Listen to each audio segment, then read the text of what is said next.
So, chapter 4.3 deals with ways in which artists have examined the various cycles of life. Now, when we're talking about cycles of life, that can kind of refer to several different things, but for the most part, it kind of refers to how every living thing, humans, animals, plants, the earth, and the universe itself, um, all of these things have stages or cycles of development. Everyone is conceived as a fetus, they are born as an infant. Over time, they grow, they age and mature until they reach adulthood, um, reproduction, old age, and then eventually everyone dies. So these are, universal experiences for all human beings and most other living things. And so artists usually deal with these ideas in various ways. They ask questions like, where do we come from? Where were or how were human beings created? What happens after we die? Where do we go? What is our purpose? And so artists explore the passage of time, aging, how we can endure natural forces and the natural cycles of the earth and how those affect us as human beings. They explore ideas of beginnings and of endings, of birth and of death, creation stories and stories about the afterlife. So this chapter, again, we could kind of go several different ways. But we're going to focus mostly on creation stories, life's physical beginnings and endings, how artists mark the passage of time, how they interact with their lineage and their ancestors, how they depict or deal with ideas of mortality and of immortality. And then we're also going to look at some of the natural cycles of the earth and of the universe, but I think I'll separate those out. So, for many cultures and religions, ideas of life and death and the afterlife are inseparable. They are completely interconnected, and so therefore, the cycle of life, of birth, growth, death, and then rebirth, for many of these cultures and religions, that cycle is never ending. For example, in India, connections between the present life and those before and after it are central to the Hindu belief system. And so one of the principal Hindu deities called Shiva, he embodies the sort of balancing of these contradictory qualities that exist within the universe. Shiva is considered to be half male and half female, and they are both benevolent and fearsome, and they're both the giver and the taker of life. Now, we're looking at a 11th century sculpture titled Shiva Nataraja, or Shiva, the Lord of the Dance. So this bronze cast sculpture would have likely been used in processions and festivals. So if you see the holes on the base there, it was probably tied to some sort of platform or something that would allow um, celebrants to kind of carry this around as they process through the town. But the depiction here of Shiva as Nataraja, or Lord of the Dance, this shows the responsibility that Shiva holds of dancing the world into existence and generating samsara, which is the endless cycle of death and rebirth that the Hindus believe in.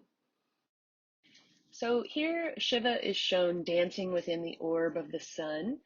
He has four arms. Two are out in front of him with his hands placed together at the wrists, one up and one down. This is a mudrasa, or sort of a a symbolic gesture that he's making. And then his other two arms are sort of spread out to the sides, touching the orb around him. And in one hand, he has a small flame, and in the other hand, he is holding a small drum called a damaru, that he is playing to sort of mark the cosmic rhythm of his dance and therefore of the cycle of death and rebirth. Now, Shiva, his dance creates the balance between the forces of creation and destruction within the universe. Now, destruction is necessary for creation. And so by balancing these out over time, the dance results in this endless cycle of life, or the samsara. Now, Shiva is shown dancing on top of a small demon here, which is meant to symbolize the dance stamping out evil and ignorance within the universe. But notice that the orb of the sun here also has small flames that protrude out from it. And then again, one of his hands, he's holding a small flame as well. So the flames here are representative of the periodic chaos and destruction that occurs anytime the dance ceases. So again, destruction is necessary for creation. And so during these periods of Shiva's inactivity, fire cleanses the world and provides a release from samsara, or sort of a break from that endless cycle of life.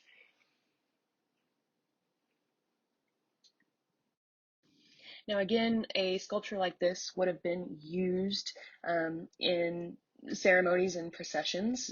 Hindu devotees would have carried these statues during different festivities. This is a lost wax cast bronze sculpture, so it is hollow, so it's lightweight enough that it can be carried around. And then also, sometimes the statues like this one would be clothed or given jewelry and flowers for special occasions. And really, these are sort of considered as a place for Shiva's spirit to inhabit and to rest, so that he is present for these ceremonies and these festivities. So here we have the Aztec Sunstone, or also called the Aztec Calendar Stone. So this particular piece, it dates to maybe about 1502 to 1521. The stone itself is about 12 feet across, and it weighs 24 tons. So this was originally painted in shades of brown, red, white, blue, and green. And so the relief carvings that you're seeing here would have been much more emphasized with those colors. But this originally stood at the top of one of the main temples in the capital city of Tenochtitlan, the capital of the Aztec Empire. And then later it was buried, only to be recovered in 1790. It was uncovered in downtown of what is now Mexico City. So this particular sunstone, it's known as a calendar because it really shows us how Aztecs counted time, and it really illustrates their beliefs that the earth has endured recurring cycles of destruction and creation. So at the center of this stone, there is a face. This is Tonatiuh, the sun god, whom the Aztecs would offer frequent human and animal sacrifices to. And so each of the four squares that sort of emanate from Tonatiuh's face, these frame a symbol that represents the ways in which the earth had previously come to an end. So we have four squares and four symbols: by wind, by fire, by floods, and by wild beasts. These are the ways the earth has previously ended. And so the Aztecs believed that the earth would be destroyed again by earthquake. So the rings that surround these symbols are 20 animals that are each framed again by a rectangle. And so these represent the days of the Aztec month. So the priests would use the calendar stone to determine specific dates for maybe sacrificial periods or certain celebrations, and things like that. It's perhaps somewhat interesting to place these two works together, the Shiva, Lord of the Dance, and then the Aztec Sunstone. Both of these are dealing with ideas of birth and um, death and rebirth. They're both circular, and they both kind of show that destruction is necessary to bring about new life. So visual art is also often used to illustrate the beginnings of civilizations. So we're staying with the Aztecs here, but originally they called themselves the Mexica. And so they date to about 900 to maybe 1520 CE. Now, they lived originally in a place called Aztlan. This was probably a real place somewhere in the Mexican desert. However, we don't know where that place was. Um, Now, the name Aztec comes from Aztlan. However, this wasn't commonly used until maybe the 18th century. Again, they called themselves the Mexica. But they founded their capital city of Tenochtitlan in central Mexico in about 1325. Now, according to Aztec accounts, their patron deity, um, Huitzilopochtli, their patron deity, Huitzilopochtli. He told them to leave their homeland and go in search of a new one, which he would point out to them once they had found it. And so they do this. It takes 200 years. This period is referred to in Aztec tradition as the Long Migration, which this period was fraught with conflicts and battles. And so during one such battle, one Aztec warrior, he cut the heart out of his enemy and tossed it into a lake nearby. And then later in the same spot, they saw a sign from their patron deity, which was an eagle perched on a cactus holding a rattlesnake. And so this symbol told them that this place was meant to be their new homeland, and this new place was Tenochtitlan. So the image that you're seeing here is an illustration, a map of sorts that shows the migration of the Mexica people to Tenochtitlan. This dates to maybe about 15 or 1600. So here we have a map of their new capital city of Tenochtitlan. This was where what is now Mexico City stands today. Unfortunately, Mexico City was built right over the top of Tenochtitlan, so a lot of the artifacts and building materials were reused to build the new Mexico City. And so a lot of historical information has been lost. But we do know that the city was an island on Lake Texcoco. They constructed causeways that connected the city on the island to the mainland. They also expanded and absorbed some other neighborhoods. And so at the time, in about 1524, Tenochtitlan would have been one of the largest cities in the world. It had a population of maybe about 250,000 people, which would have been about 2 times the size of London at the same time. And so looking at this map, you can see the causeways that connect the city to the shoreline. You can also sort of see that um, the island city seems to have been built on somewhat of a grid system. So rather well organized. And then the city also had a zoo, botanical gardens, and then of course a sacred center, which contained the famous Temple Mayor, and the Aztec sunstone, or the calendar stone that we were just looking at. It originally stood at the top of the main temple in this sacred center. So that's where it was located as well. Equally important two artists are the stories that tell about the process of childbirth, and sort of emphasize the physical connections that we have to our family members. And for some cultures, including the Aztecs, it's very important to mark the physical and very mystical beginnings of human life that occur when a woman gives birth. So this granite sculpture depicts the Aztec goddess Quetzalcoatl. She is considered the Earth Mother and the patron of childbirth. Now, the Aztecs viewed a woman giving birth as a female warrior who was going to battle on behalf of the entire state. And so women who died during childbirth were afforded the same respect as a man who died on the battlefield. And it was believed that they resided in the same final resting place as war heroes, and that they would accompany the sun on its daily journey through the sky.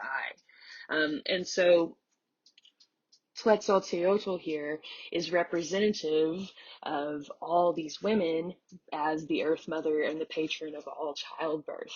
However, she's also known as the Filth Eater because, yes, she gives life, but she also visits people at the end of their lives to absolve them of their sins. So she eats their sins or eats their filth at their death. It's common for female deities worshipped by the Aztecs to have these dual personalities. Quetzalcoatl was responsible for life, but also meeting people at the end of their lives. She was responsible for bringing disease as well as curing it. And so she was revered, but she was also feared because she was so powerful and terrifying. So here she's shown giving birth to the maize god, who would go on to create human beings. She's shown grimacing. Her face is a model of pain, and it really sort of resembles a skull. And then we have this tiny figure, a miniature full-grown adult, actually, that emerges from her body. So this is sort of a semi-symbolic representation of childbirth, but it does touch on the physical realities of the act as well. Here we have a more contemporary artist who focuses much more specifically on the stark sort of physical realities of childbirth. This is the Dutch artist Renee Dijkstra, and this is from her Mothers series. This particular photo shows Julie Den Haag, a mother from the Netherlands, right after giving birth on February 29th, 1994. So the photographer shows mother and her newborn baby just 1 hour after delivery. And they are shown against, well, mother is standing against this blank white wall, holding her infant against her bare chest, wearing nothing but this small kind of recovery diaper. Um, According to the artist, she was inspired by seeing a friend of hers give birth to her first child, and she decided that she wanted to capture the awkwardness and the enduring strength of these early moments of new life. And so here she's sort of capturing this idea of vulnerability, maybe vulnerable because of the nudity, or because in the infant's case, because they have just entered into this life. But we also have this sense of strength and perhaps perseverance.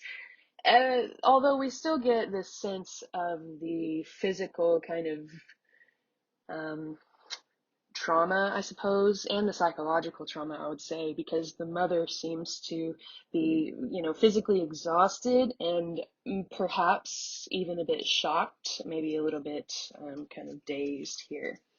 Um, Now, in the same year that Dijkstra photographed these new mothers, she also photographed matadors in Portugal right after they had come out of the ring. And so, like the new mothers, the bullfighters had been exposed to a very potentially life-threatening situation, and they were very emotionally charged. And so both subjects, the mothers and the matadors, are sort of captured in this state of physical and emotional catharsis, which contributes to the intensity of their engagement or their interaction with the camera and therefore with the viewer.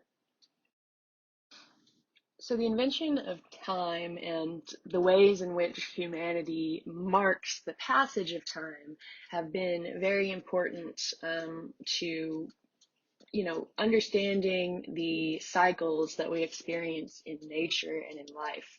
Now, the most obvious marker of time passing would perhaps be the rotation of the Earth around the sun.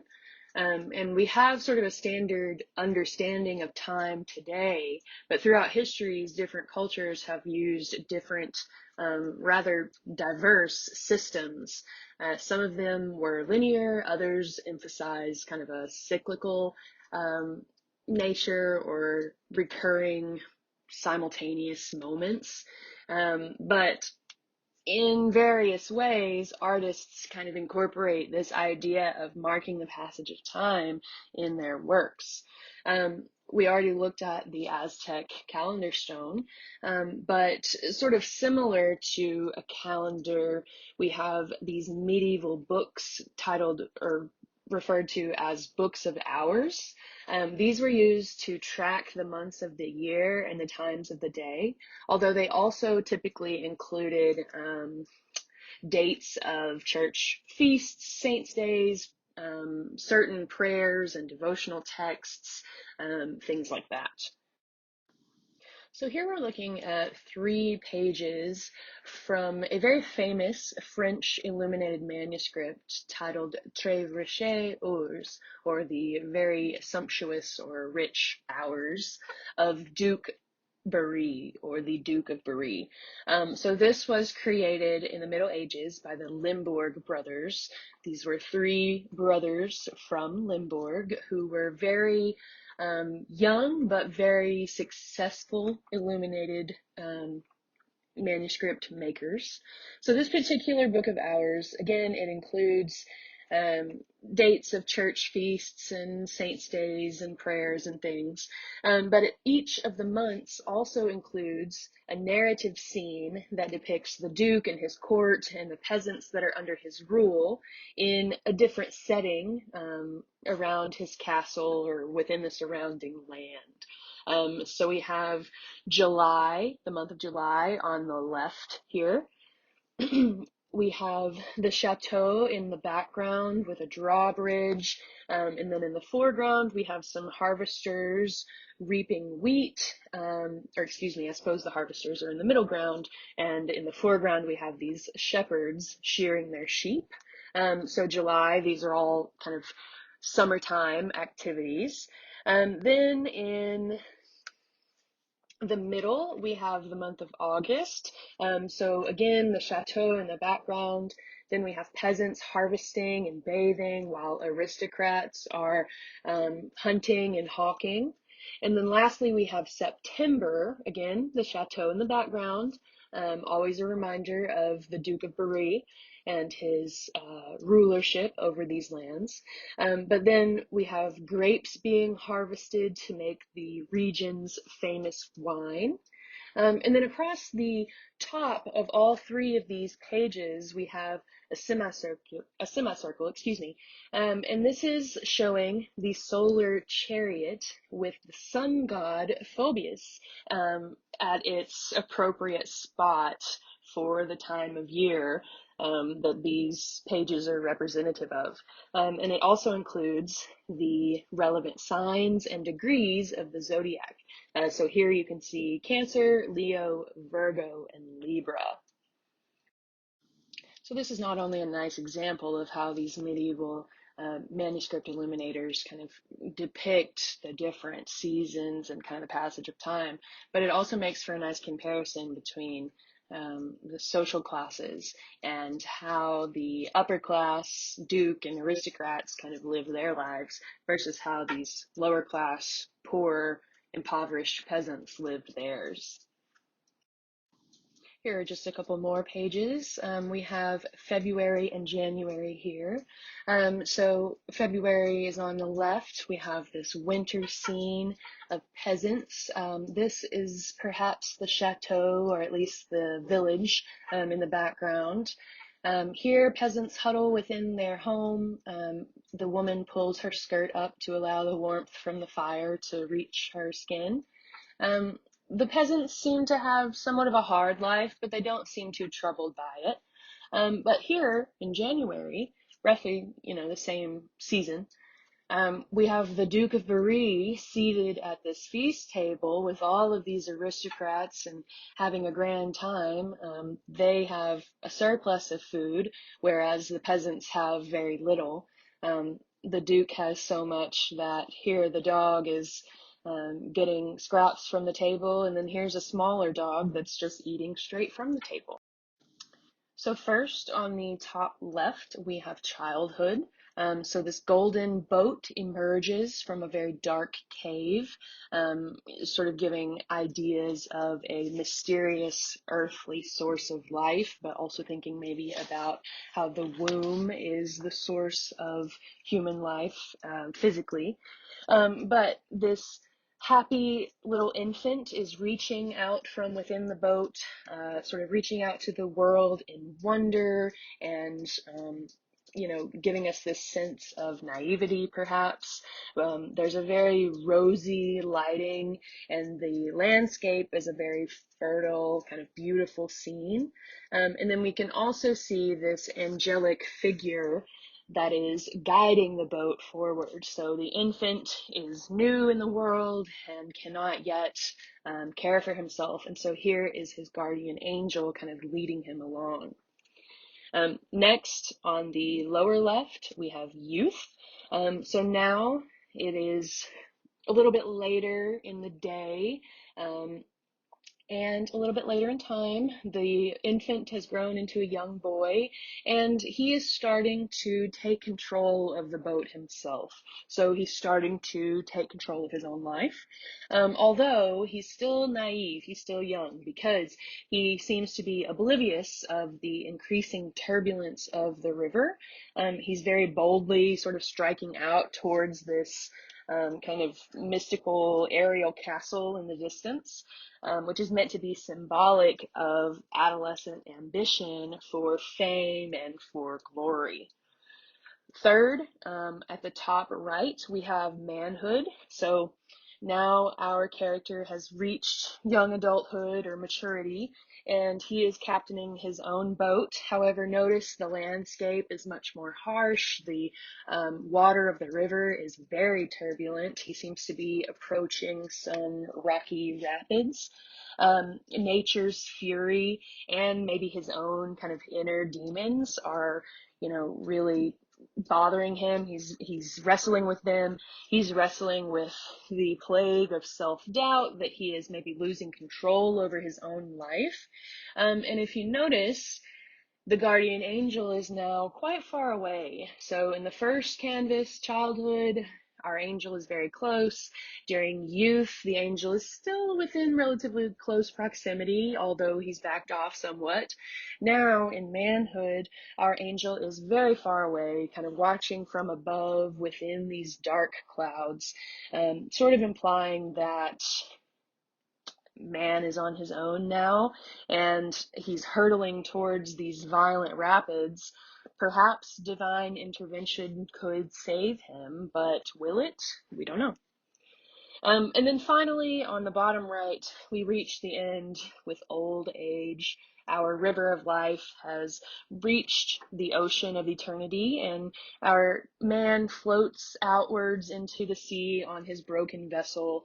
We have all of these signs of nature and his corporeal existence being sort of cast aside as he moves from the realm of the living into the afterlife. And for the first time, our character sees his own guardian angel. So this is the first time that they actually interact with one another. And he's sort of looking forward towards the soft light that's emanating from the clouds, which is meant to symbolize eternity. Some artists are interested in universal human experiences. We are all born, we all pass through childhood, through puberty, into sexual maturity, and on into adulthood. We experience wonder and doubt. We search for love and happiness. We feel loneliness, anxiety, grief, and pain.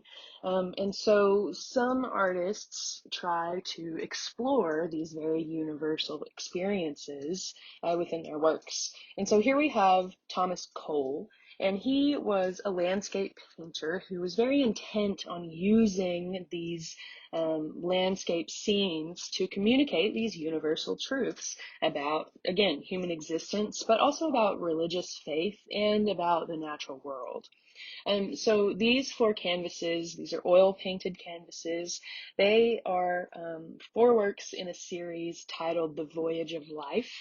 And so he's tracing the life journey and the sort of religious journey of the archetypal everyman along what he calls the river of life, which is flowing through each of these four canvases. And so the river is meant to reflect life's twists and turns. And then notice that each of the canvases depicts a different season and a different time of day to mirror the different stages of life that are being reflected as well. So here we have a work that utilizes stop motion animation to sort of capture how time passes and how that affects the relationships that we have during our lives, how those who are left behind grieve for those who have passed on, and kind of the experience that we go through in situations like that. So this particular little video, I will post a link so that you guys can watch it for yourselves. But this was a song that was written by Tim Booth, and he wrote the song for, or excuse me, about the death of his mother. And then the song is performed by an artist named James, and it's titled Moving On.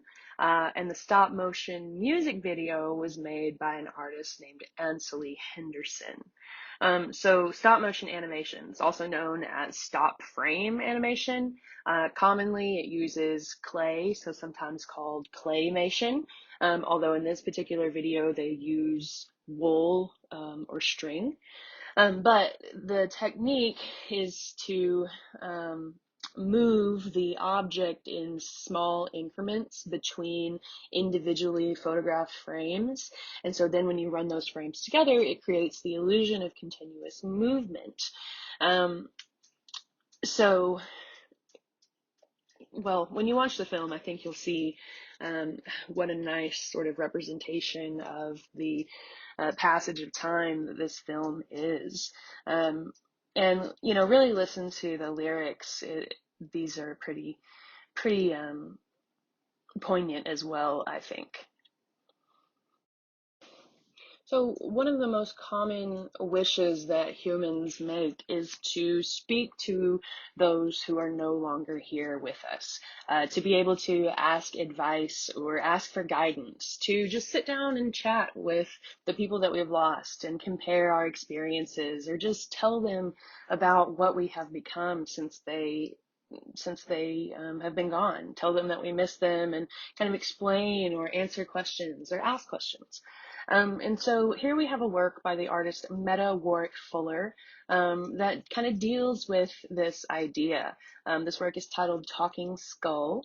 And so we have a young man who is kneeling, and he is nude in a very sort of vulnerable state. And he kneels in front of a skull. And so this is sort of the wish come true. He's having this opportunity to communicate with someone that he has lost. But note the facial expression on the figure here. The brow is very bunched. The mouth is sort of slightly open. The head is slightly tilted. it really sort of communicates this emotion, this longing to connect with someone who is gone. And here it seems that the boy is hearing an answer to his questions or to his wishes. And so this sort of embodies that universal desire for communication beyond the boundaries of the living realm. And so Fuller was an African American artist, and so as a specifically African American work, this work also addresses the very traumatic rupture between um, African Americans and their ancestral African cultures caused by the transatlantic slave trade. Um, so Fuller was born in 1877. They pursued art training in the United States and in Europe, and throughout their career, um, they sought out themes that helped Black Americans reconnect with or find pride in, find pride in their African heritage. Art making for the purposes of ancestral veneration has a very long history because one of the ways that we as human beings make sense of our place within the world is to explore our connections to the past. Um, Ideas of lineage and of ancestors are very prominent in works of visual art. Um, Ancestral veneration occurs across cultures. Here we have photographs from various Day of the Dead celebrations. This festival has Aztec and Mayan roots. People generally visit the graves of their loved ones and adorn them with flowers and food, essentially temporary art installations for the purpose of connecting the living with the dead. In China, family shrines and ancestral shrines receive regular offerings. They're given food and drink and spirit money. There's a special holiday, the Qingming Festival, in which offerings are made to these spirits. This is also sometimes known as the Ghost Festival. And then here on the right, we have a portrait of the Emperor Yongqing. He reigned between about 1722 and 1735. And I've included this here because at the death of an ancestor, a Chinese family would commission a portrait to be made, and then they would hang the portrait within the family shrine for veneration. So here with the emperor's portrait, it shows his power, it shows his wealth.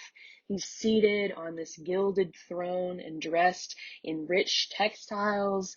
The cushion of the throne is covered in rich textiles as well, as is the carpet.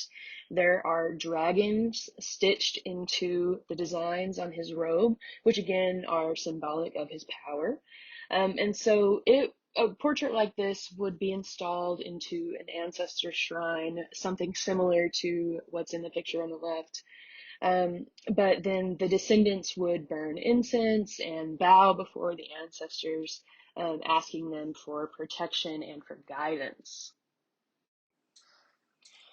So the imagery So one of here the on the central panel is tenets of actually Chinese one culture long is the landscape Confucian scene. philosophy of However, filial we have piety. different This stories or is a different philosophy that refers to moments loyalty divided and by respect these for small one's labels or aging cartouches. parents, So your let's zoom in. elders, We're going to your zoom in on this one right ancestors. here at the end. Filial piety involves Okay, so within this particular scene, here's the cartouche that kind of marks out where the scene ends. But we've got a landscape, a forest landscape that is sort of split down the middle by this black jagged line, which is meant to be a stream, perhaps, or maybe an outcropping of rocks, but I think more of a stream, really. But the main character of our story, his name is Wan Gu, and he is depicted first right here. He's got two top knots, and so this is Wan Gu, and he is from a poor family. They are agriculturalists, they work in the fields, and so his grandfather had become so old that he could no longer work in the fields. And so Wangu's father, who is pictured back here, he decides that it's time to get rid of the grandfather. So they load him up on this little pallet or palanquin, and they carry him out into the wilderness. So this is sort of the beginning of our story as they carry their grandfather um, into the forest. Then, when we cross over the stream, here we see the family again. And so here is Grandpa. They have dumped him in the forest, leaving him to die, presumably. Here is Wangu carrying the litter or the pallet under his arm. And then here is Wangu's father. So as they are returning, the father turns to Wangu and notices that he's still carrying this litter, and he says, "Why are you still carrying that hateful thing?" And Wangu looks at him and he says, "Well, I'm going to need it to carry you out here when you get old." And so his father quickly realizes that,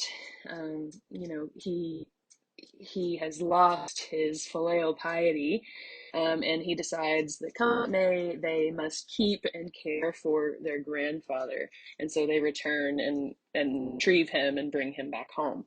So filial piety, it's an indication of how you live your life. And again, this is, appropriate for the decoration of a sarcophagus because filial piety extends beyond death, into ancestral veneration. So this is a reminder of how, you know, um, we are all sort of interconnected via these cycles of life, and a reminder to be respectful, to those who have come before us. Here's one more example of art made for the purpose of ancestral veneration. These are beast poles. They are created by the Osmot people who live on the island of New Guinea in the Pacific Ocean. So beast poles represent both indications of the cyclical nature of human life and local and family ties that connect a community. Traditionally, these were made for um, traditionally, these are made in association with headhunting and warfare. However, those practices are not as common now. So these beast poles, they continue to serve ritual functions. They are used during male initiations and memorial festivals, but most commonly they are made for use during a collective funerary feast. So these are wood carvings. They are made from the roots of a sago palm tree. And so you can see how this top wing-like projection is left on the top of these poles. That is carved out of a root from the sago. Um, and if you notice, looking at the first pole in this sequence here, we've got human figures that have been carved into the pole, kind of stacked on top of one another. And then at the bottom, we have a canoe that has been carved here. So this is meant to symbolize their soul ship, a canoe to carry the deceased into the afterlife. So really, these are representative of both the dead individuals and of other ancestral spirits, who I suppose will meet them in the afterlife once they arrive. But there's a very profound bond between these carvings and the trees that they come from. The trees are considered to be just as important as um, the the ancestors, really, the connection to the trees, that is.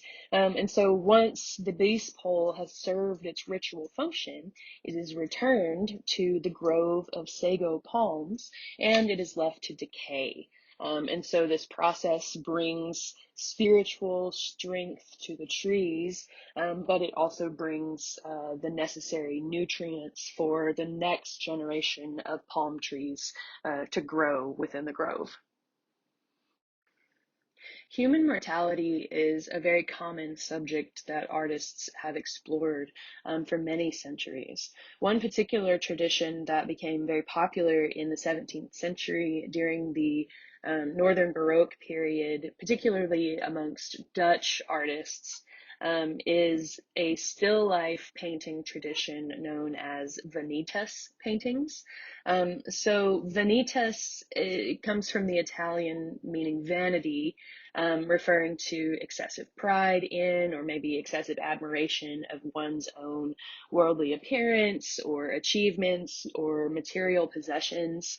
And so this tradition of vanitas still life paintings, it was meant to serve as a reminder to the viewer um, of the transience or the brevity of life, of the fleeting nature of human existence, um, and also of the futility of worldly pleasures and the certainty of death that we all face.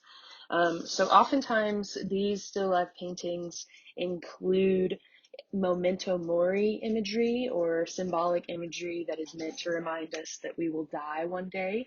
Um, but these also include lots of material objects as a way to highlight the insignificance of them or the worthlessness of them, um, the physical limitations of our material world in the face of death. And then, of course, these still lifes also gave artists the opportunity to really show off their technical skills and paint beautiful illusionistic objects, but while slipping in some sort of moral justification as well. So Peter Claes is one of the first Dutch still life painters to focus on this vanitas tradition. And so here we see one of his works, Still Life with Skull and a Riding Quill from 1628. This is very typical of a vanitas painting. It's all about the fragility of life and the inevitability of death. So we have a skull very prominently, which is a very obvious kind of memento mori symbol, a reminder of human mortality. But we also have other objects. So we have a tipped glass. This is meant to reference the fragility of life. Glass is a very fragile material, and life is fragile, could break or end at any moment. We also have an oil lamp in the background. If you notice, there's just a very slight wisp of smoke coming from it, as if it has just recently been extinguished. Again, this is a symbol for well, the human soul or human life in a way. Blowing out the flame symbolizes the loss of life or of the transience of life. We can also see the books and the quill as being referential of human curiosity and knowledge, and how this is limited and temporary. And then we could also, returning to the empty glass here, not only does the material connote fragility, but the fact that it has, been tipped over or turned upside down, that kind of references ideas of fleeting pleasures and reminds the viewer, maybe don't get too attached to your worldly possessions or your pleasures, because they will not last. Here we have another work by Claes. This is another Vanitas still life, this one from 1630. So again, we have the skull there, the obvious memento mori, the reminder that no matter who you are, you will face death one day. Again, we have this tipped over glass container, connoting the fragility of life, through the fragility of the material, but also thinking about um, fleeting pleasures or one's life being poured out and ending. We have a cracked walnut just to the left of the glass there. Again, um, thinking about how things are fragile, life is fragile, but also I think maybe this indicates that, someone was here just having a small snack, a little drink, and then for whatever reason, they had to jump up and leave the table very quickly, very abruptly, kind of symbolizing that things in our lives change unexpectedly. Again, we have the books and the quill to symbolize human curiosity and knowledge and um, the temporary nature of that. We have the violin very prominently in this composition. The violin connotes music, which is inherently transient. It's not fixed in time. It only lasts for a certain amount of time. It will always end at some point or another. We also have a timepiece on the front corner of the desk here, very obviously in this case kind of symbolizing the passage of time, or the fleeting nature of life. But this particular canvas also has a somewhat unusual inclusion. So on the left end of the desk in the background, we have this mirror ball that the artist has included here. And in the mirror ball, we can see the reflection of the room. We can see the reflection of the violin and the timepiece, parts of the still life, but we can also see the room that the still life is within. We can see the window that is providing the light for the composition, but we can also see the artist at work at the easel creating this composition.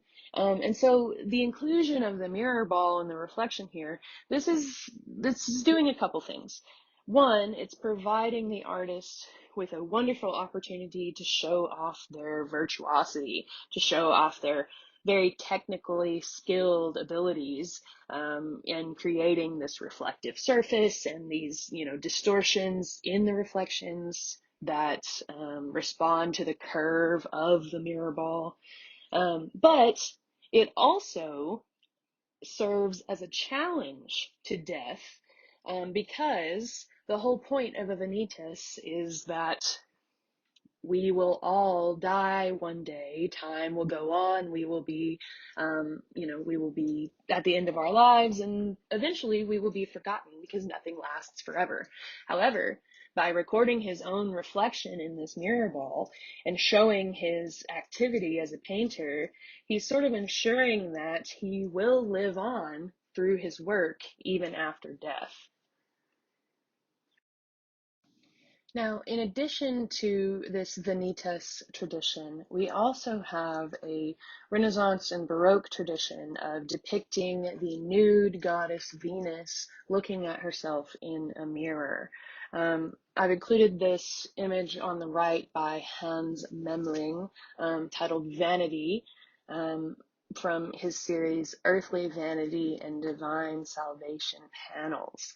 Now, this subject is relevant to the Vanitas subject because physical beauty, just like worldly possessions or knowledge, is ephemeral. It is destined to fade over time. And so the Spanish artist Pablo Picasso, he would have been aware of both of these traditions, both the Vanitas still life tradition and this Venus looking in a mirror tradition. And so this 1932 painting of his titled Girl Before a Mirror is him responding to these existing art historical traditions. Now, traditionally, the inclusion of a mirror in a painting symbolizes the artist's desires to produce an image that is as lifelike as possible.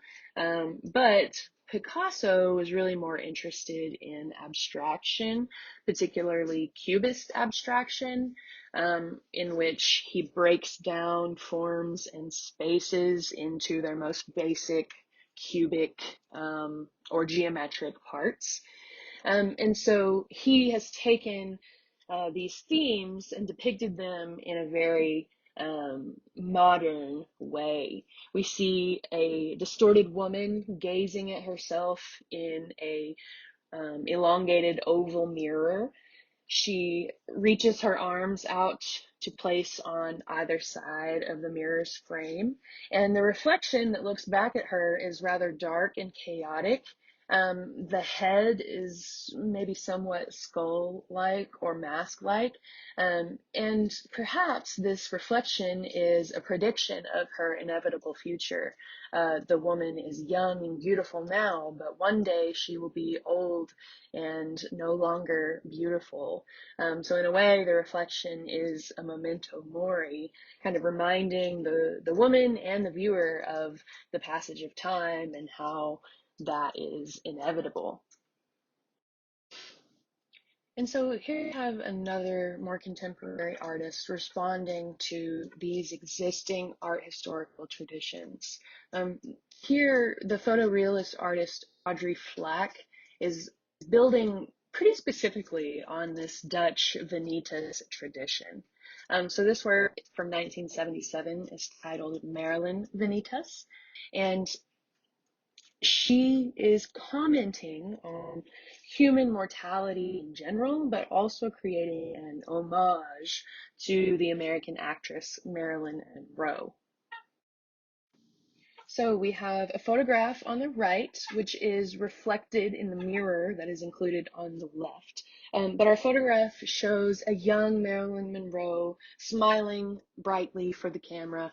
This is likely a publicity photo from her early career. So this sort of shows her beautiful young public persona. And then again, the mirror symbolizes the transience of youth, of beauty and of life itself. Notice that the reflection is somewhat distorted, sort of um, changing her beautiful appearance and maybe referencing how that will change over time. We also have other objects like a calendar, a clock, and an hourglass, which of course represent the passage of time and remind the viewer of the brevity of life. We have a burning candle, a flower, and some fruit. All of these will only last a short while. The fruit and the flower will decay and wilt. The candle will burn until the wax is gone and it burns itself out. All of these are symbolic references to how life is fleeting as well. She also includes a childhood portrait of herself, the artist, and her brother, right in the middle of this composition here. Um, with this, maybe she is kind of connecting her own experience with that of Monroe, further reminding herself and the viewer that life's pleasures and experiences are fleeting as we age. And then we also have a compact mirror, makeup, and pearls, which are meant to refer to Marilyn Monroe's, again, outward beauty and her mask of celebrity. Um, so this is, again, pretty typical of the Vanitas still life tradition, but now it's been sort of updated with this modern twist. We have hyper realistic colors and floating objects that sort of add this dramatic, otherworldly feeling to the work. And so this was made in 1977, which is about 15 years after Marilyn Monroe's death. So in a way, this is also challenging the idea of mortality. It preserves the past, it preserves her youth and her beauty, but it also reflects on the glamorization of celebrities, and it promotes art as a response to the very unavoidable passage of time. Artists, of course, also explore the physicality of human death. And they have commonly made images of the deceased to explore this process. So we're looking at Andre Mantegna's Dead Christ, or the Lamentation over the Dead Christ from about 1480.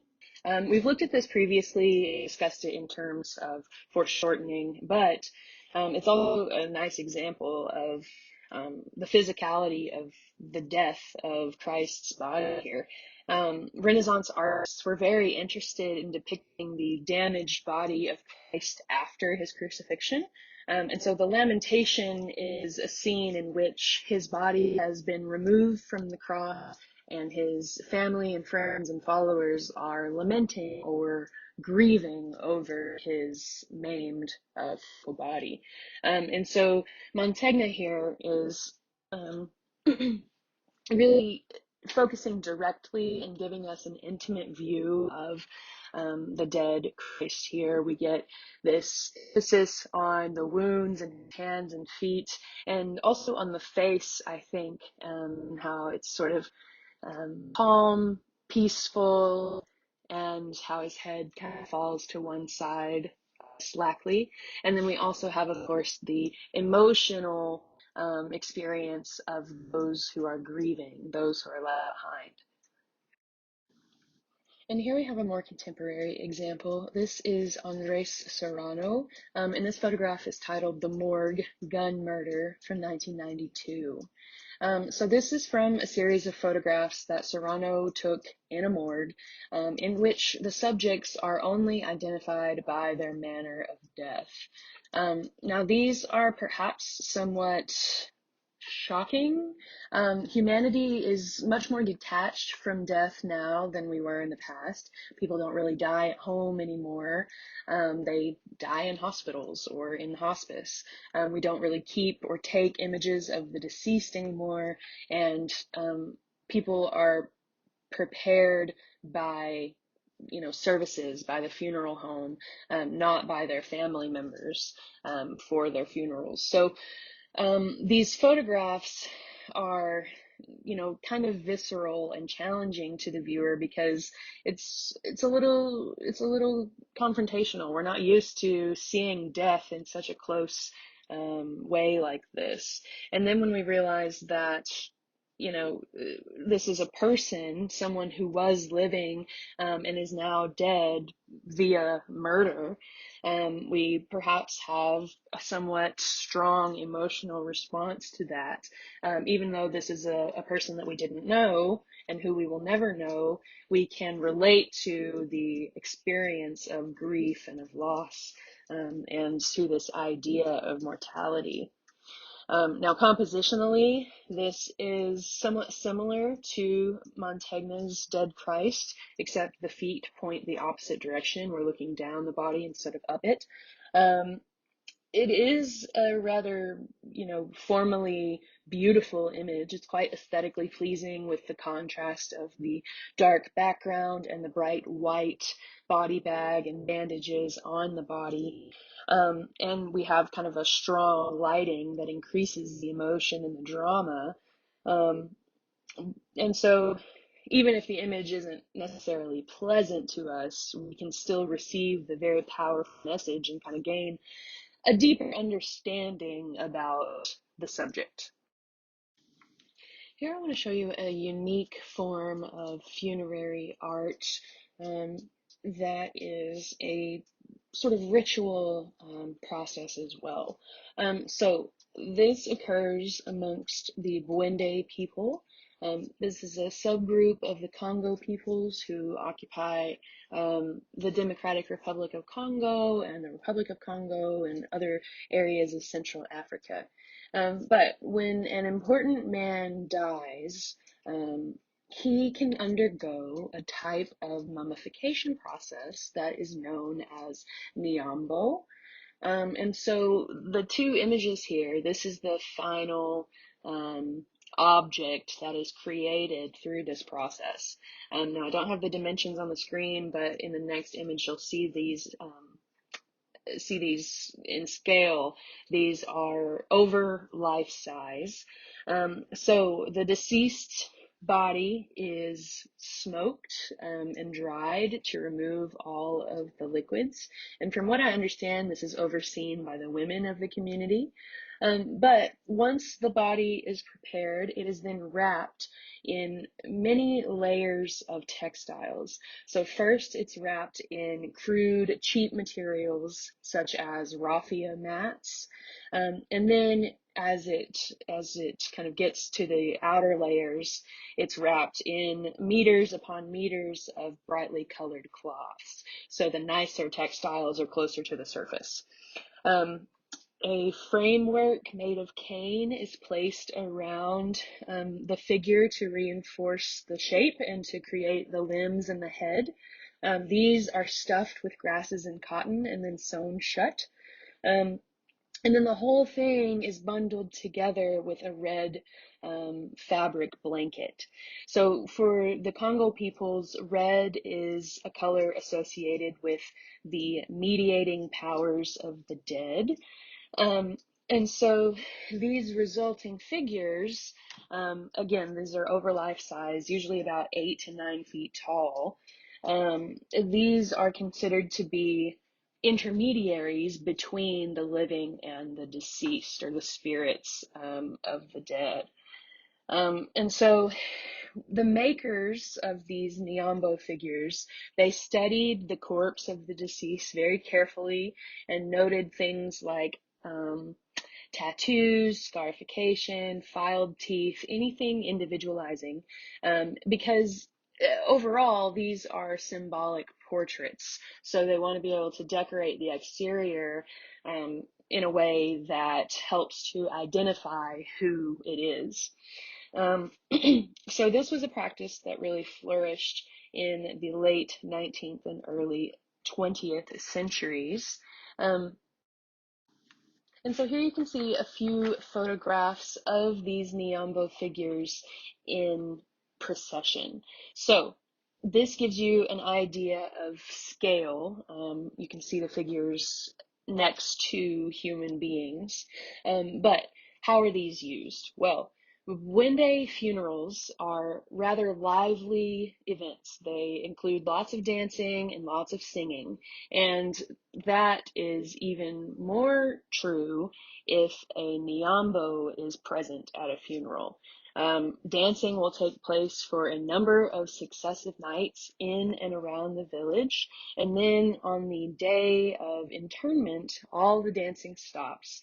A generous feast is given to honor those who donated cloth for the burial and the creation of the Niambo. And then the figure is processed through the village along with a special orchestra. So in the central photo, we have the Niambo figure in the middle with funerary attendants to the sides. On the left of the photo, in the bottom left corner, you can see part of a slit gong. And then the person behind that is um, holding a ngoma drum, and then beside them is another person holding a side-blown trumpet. So the procession of a Niambo might include hundreds of people who are playing instruments, singing, and dancing. And so this procession guides the figure to the grave. And if I remember correctly, they lower it into the grave so that it is standing inside the grave. And when its feet touch the bottom, everyone in the crowd lets out a great cry, and they all simultaneously jump up into the air to symbolically mark the completion of the soul's journey into the underworld. And so then these figures are buried. And so again, they become intermediaries between the living people of the community or of the village and the deceased spirits. And so they sort of connect the different stages or different moments in the life cycle. Now, if you notice on these figures, they often have illustrations on the chest or on the abdomen. So this is a cosmogram. And so a Congo cosmogram is an illustration of how these people understand the universe to function. Generally, it is a circle or a diamond that is divided into quadrants. And so the upper half is the living realm, the lower half is the spirit realm. And so these Niambo often have this cosmogram illustrated on their abdomen or on their chest. And then if you also notice, their arms are also positioned very specifically so that one arm is up and one arm is down. So this indicates they are existing within both the spirit realm and the living realm at the same time. So that kind of symbolizes their status as mediators between the two realms. So here we have the stone sarcophagus lid from the tomb of Lord Pakal. He was a 7th century ruler of the Mayan city-state of Palenque in southern Mexico. And so the carvings on this sarcophagus lid illustrate his very important role within the cycle of life. So we have this elaborately carved scene which shows Lord Pakal reclining on a slab that is meant to mark the intersection of the earthly realm and the underworld. So just beneath Pakal, we have the face of the setting sun, which is meant to represent death. And then from Pakal's navel sprouts the world tree, which connects the 3 cosmic realms. The roots of the tree are in the underworld, its trunk is in the earthly world, and its branches are in the sky. And so the ruler, Lord Pakal, serves a somewhat similar purpose. He carries on the lineage of his ancestors, and he ensures sustenance and productivity for his people, and he serves as a mediator between the living and the deceased, or between the living and the gods. So he provides a connection for his people to the divine. In the illustration here, the slab sort of looks like the jaws of a beast or of a creature, perhaps here representing the jaws of the underworld. And then the world tree is a cosmogram of sorts because it represents the Mayans' understanding of the universe. Now, Pakal is shown again centrally in somewhat of a fetal position. Now, this position conforms with Mayan depictions of birth, and he is likely meant to be ascending from the underworld, which the Mayan underworld is called Xibalba, but he's likely meant to be rising from the underworld in a powerful statement of rebirth and vitality. And then also, if you notice, at the top of the world tree, we also have the celestial bird of paradise, kind of indicating that he is, rising towards paradise from the underworld. Artists also often explore what happens to humans after we die, and that can be explored in terms of what happens to a physical body, or it can explore what happens to the soul. And so depictions of afterlife are quite common in visual art. So here we're looking at an ancient Egyptian Book of the Dead. So in the New Kingdom, ancient Egyptians believed that souls would receive a final judgment from the gods before they entered into the afterlife. And they visualized this belief on papyrus scrolls that they called Books of the Dead. So they placed these scrolls within the tombs. They were decorated with hieroglyphs and illustrations, and they serve as sort of a manual to help the deceased successfully navigate their journey into the underworld and the afterlife. So this particular page comes from a Book of the Dead dedicated to an individual named Hunifer, and this scene is the last judgment of Hunifer before the god Osiris. And so the illustration shows the 3 stages of entry into the afterlife. So at the left, we have the Egyptian god Anubis with his jackal head leading the newly deceased Hunefer forward by the hand towards his first test. So they approach this large scale, and Anubis takes Hunefer's heart and weighs it on a scale against the weight of a feather. So the heart was considered to be the seat of the soul, and by weighing it against the weight of a feather, um, we are able to judge whether or not the deceased has lived an ethical life. So we also have the god Thoth to the right of the scale. He is documenting the results of our measurement here. Now, the feather itself is a symbol for Mot, the goddess of order and truth. Now, if the heart is too heavy, it is given to Ammit, the eater of the dead. This is a sort of crocodile, hippo, lion hybrid creature that devours those who do not pass the test. And he is depicted between Thoth and Anubis right under the scale there. However, Hunefer passes his first test. His heart is not heavier than the feather.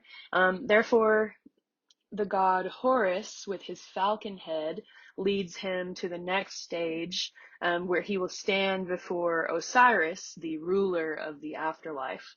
So to the right of the illustration, we have sort of this rectangular architectural structure, and inside that, Osiris is seated on his throne. He is wrapped in white cloth and he wears this white conical crown.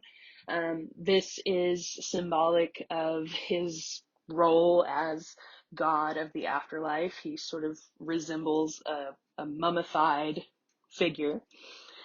Behind him, his sisters Isis and Nephthys are standing. And then in front of him, there is an open lotus blossom that sprouts from the bottom of his throne. And on top of the blossom, we have these four small figures. These are each of Osiris's four sons, and each one of them protects one of Hunefer's vital organs. So when ancient Egyptians mummified deceased bodies, they removed the vital organs and placed them into canopic jars. So these small figures are symbolic of the canopic jars, and they relate to these gods who are thought to protect the contents of the jars. So after passing all of his tests, Hunefer finally is accepted into the afterlife, and he is shown in the thin top register of this illustration, kneeling before the 14 gods of the underworld in thanks.